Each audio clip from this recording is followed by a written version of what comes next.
वक्रतुंड महाकाय कोटि सूर्य समप्रभम निर्विघ्नं कुरु मे देव सर्वकार्येषु सर्वदा। नमस्कार मित्रों, मैं अमोह कुमार आज आपके लोगों के समक्ष फिर से उपस्थित हुआ हूं अपने YouTube चैनल ओम शक्ति पर। और पुनः यह बतलाने जा रहा हूं कि हमारे घर के वातावरण में जो वास्तु है उसमें कहीं कुछ गड़बड़ी कर देने पर जो है सो यह वास्तु गड़बड़ाने लगता है और यह खराब असर डालने लगता है। तो हम जो मकान बना हुआ है उसमें हम अधिक तोड़ फोड़ करके परिवर्तन नहीं कर सकते हैं।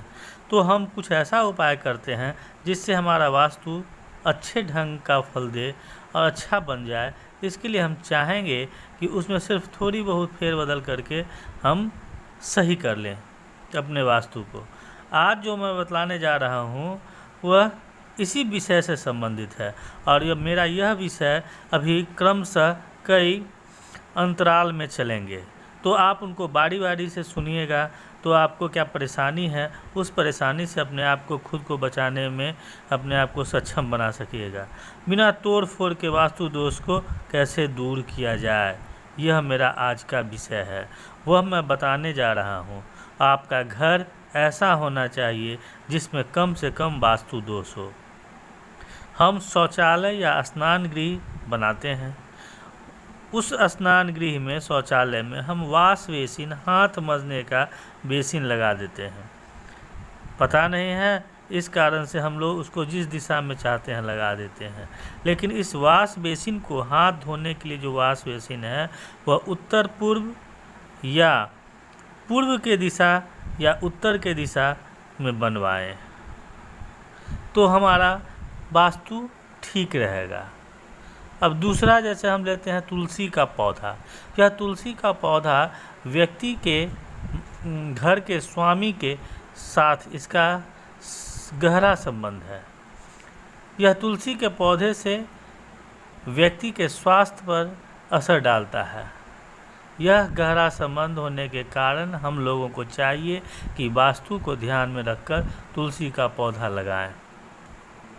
यह किस दिशा में लगाएं? यह भवन और भूखंड के उत्तर पूरब में तुलसी का पौधा लगाने पर स्वास्थ्य पर अच्छा प्रभाव पड़ता है। तीसरा है दर्पण। दर्पण हम कहीं टांग देते हैं, पता नहीं इसका क्या फल होता है, लेकिन दर्पण एक ऐसा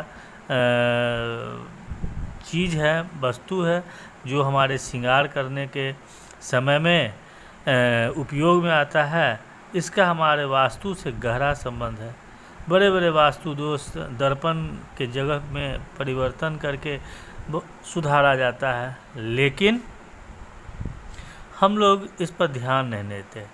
ध्यान नहीं देने के कारण दर्पण इधर उधर लगा देते हैं। दर्पण का हमारे वास्तु से गहरा संबंध है। किसी भी कमरे में दर्पण पूरब या उत्तर दिशा की दीवार पर ही टांगे। दक्षिण या पश्चिम दीवार पर दर्पण न टांगे। दक्षिण या पश्चिम दीवार पर दर्पण कभी न टांगे। अगर दर्पण कमरे की दक्षिणी या पश्चिमी दीवार पर है तो उसे ढक कर रखें और रात को सोते समय दर्पण को विशेष रूप से ढक दें।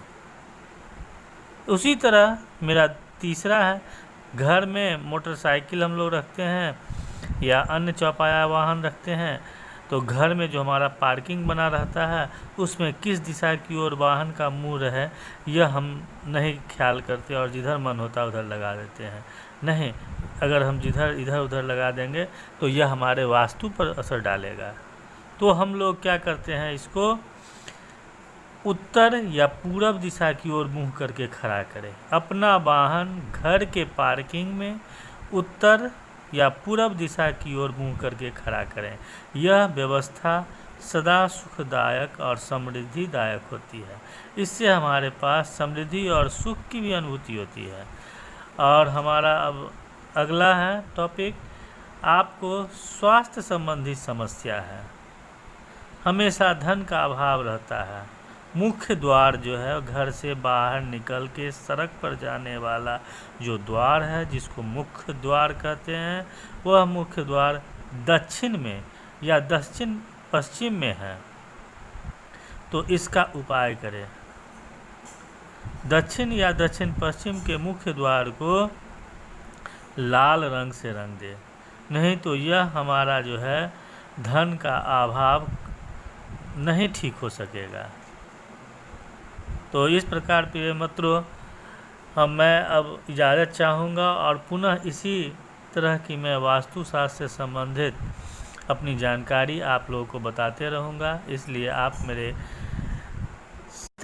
मेरे चैनल ओम शक्ति को एक बार ज़रूर से सब्सक्राइब कर दें, जिससे हमारी नई नई जानकारियाँ आपको आती रहेंगी। फिर मैं कल इस पर एक नया विषय वस्तु डालूँगा जो वास्तु से संबंधित होगा, छोटे मोटे सुधार से संबंधित होगा, जिसको आप पूरा कर सकते हैं। तो यह मित्रों चैनल को पूरा सुनने के लिए आपको धन्यवाद। फिर मिलेंगे।